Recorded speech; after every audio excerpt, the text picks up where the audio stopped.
So let me introduce to you a very dynamic speaker. Her name is Tang Williams. She has lived this from the point in time that she was a child. She was a law school assistant professor in Fudan University in China.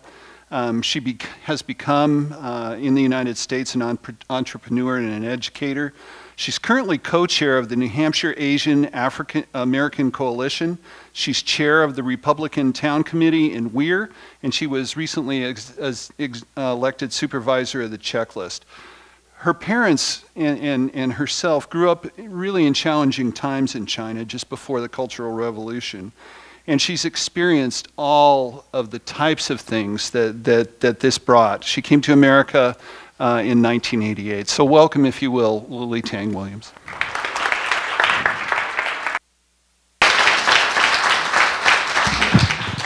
Can I take this down? I'm too short. I refuse to stand behind there. All you say is my head. So I'm only 5'1". So my name is Lily Tang Williams. I was born and grew up in Chengdu, which is capital city of Sichuan province of PRC. And so 2 years after I was born, then Mao started the great proletarian cultural revolution.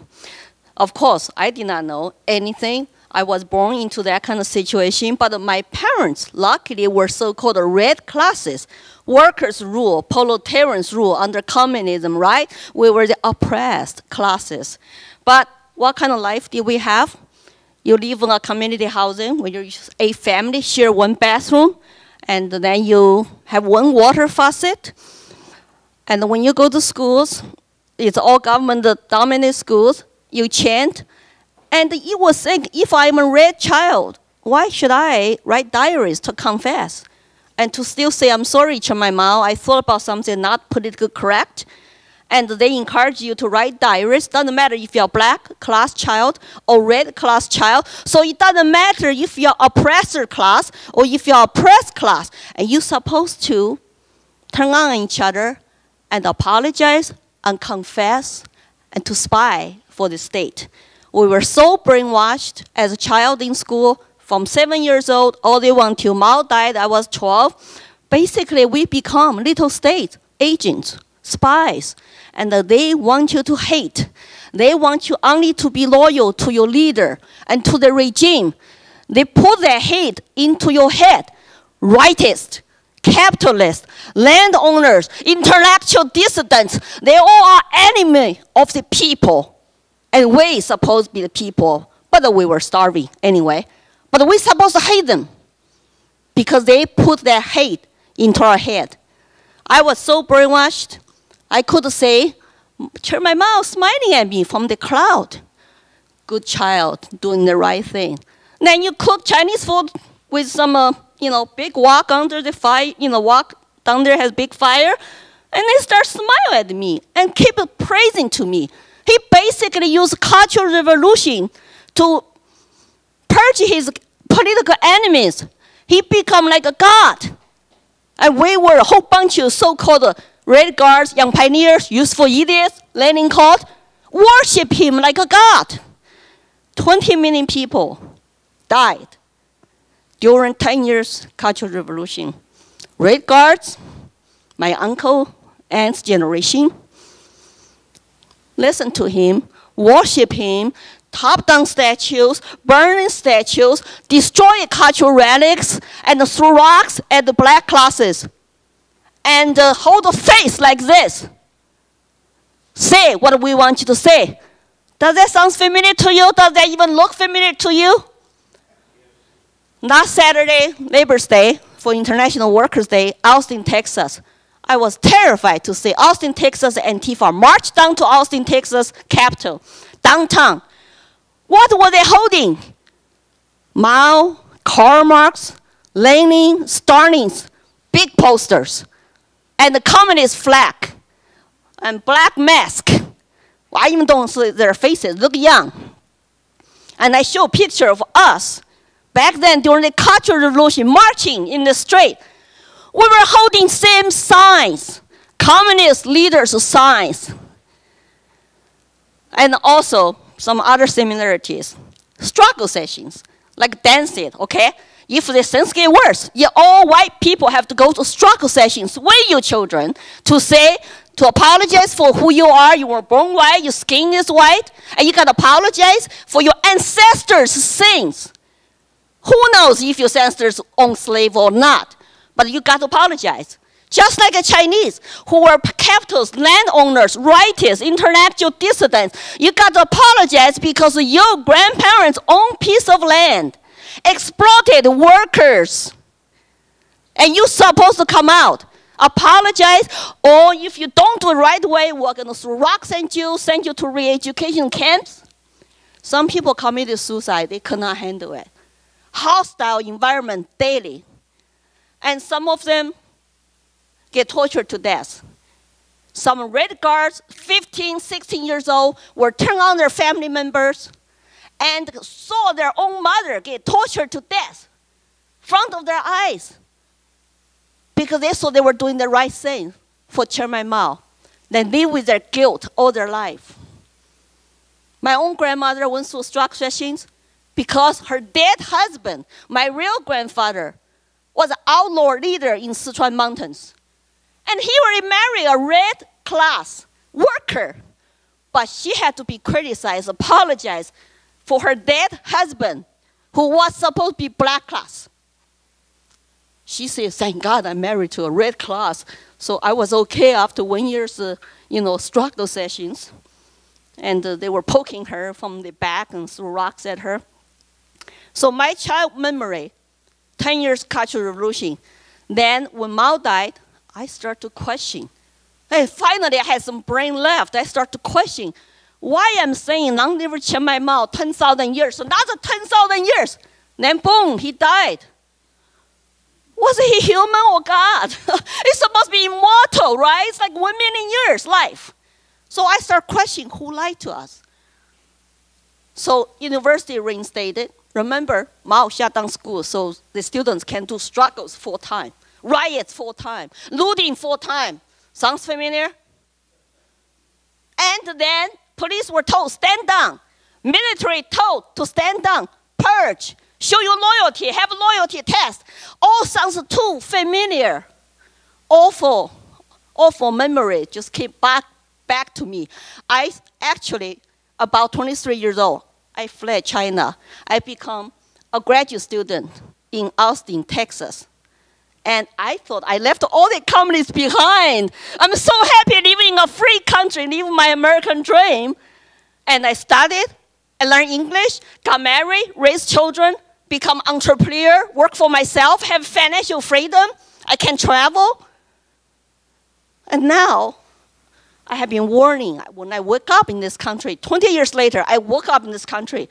I was fighting against Chinese government and CCP, but I did not know what I was fighting for. I just want them to leave me alone, but they won't leave me alone. So I came to this country, I was just doing my own thing, not wake up. 20 years later, I wake up, I could not recognize America. Is this the same country I came here for? How come they start to talk more and more like a communist talks, more and more like a Marxist talks? I don't recognize it. So I start to become active. I have been warning Americans for the last 6 years actively, don't let Americans become like China. Don't let Marxists, don't let the government offer you free stuff. Control education. Parents, you got to get educated. You got to get informed. No matter how busy you are, you got to show up. Hold your politicians accountable, hold your teachers accountable, and run for local office. I have failed.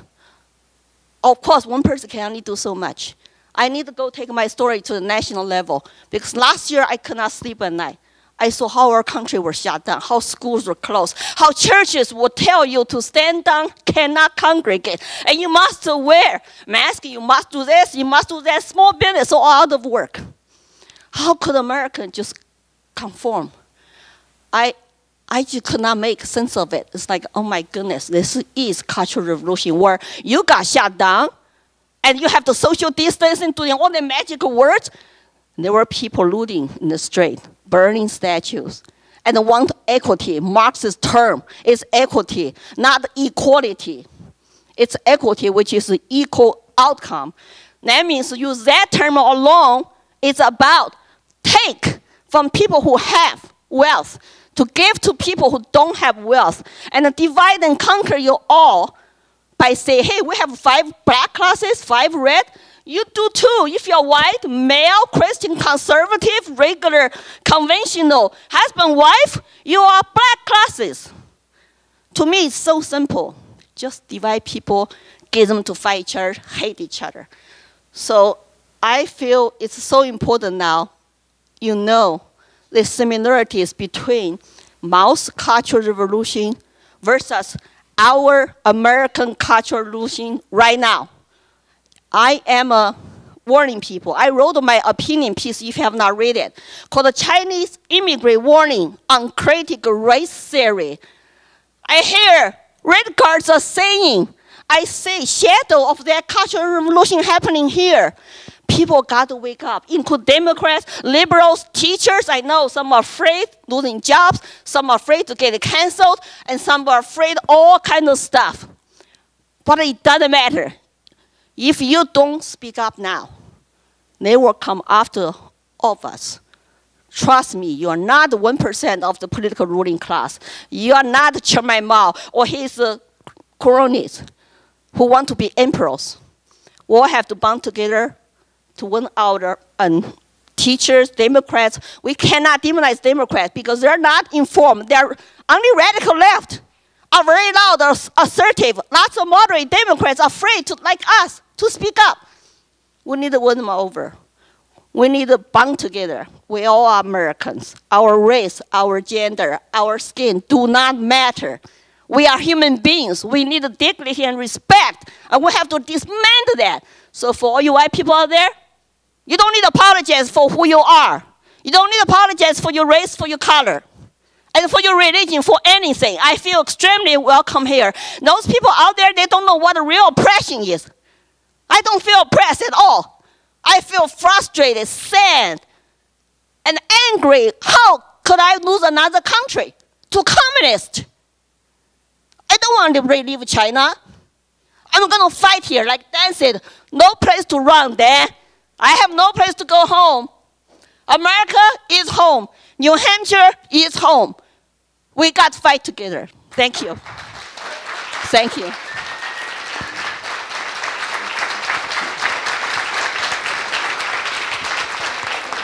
Thank you, thank you.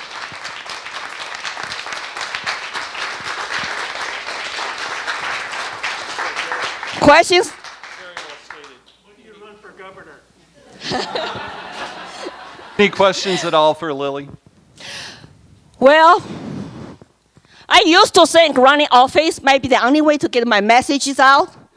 Now I discovered there's many ways. By speaking to you, by having my YouTube, by having my Facebook, by getting all the interviews cross country, I'm getting my voices out. If you could get me to the main TV, national TV someday, I will be there. If I can go to talk to state senators, include Democrats, understand critical race theory, I will be there. I will talk to anybody, including radical Marxists. I'd love to debate them. Debate them on the same stage. That would be great, but they don't want to debate me. They don't invite me. They want to go hide. How can they debate somebody who lives through real oppression? They will just say, oh, she's racist because she's married to white. Here's my white husband back there. Yeah, yeah, we've been married for 30 years. And 3 so-called, Rita said, half racist children? It's like, are you kidding me? You know, but they're saying so. Running office is one way if you want to do it, but there's lots of other ways. Most important, show up, speak up, don't be afraid. They will come after you no matter you keep your head down or not. And this is a critical moment for our country now. So I already ran for supervisor checklist. I got elected. Thanks very much.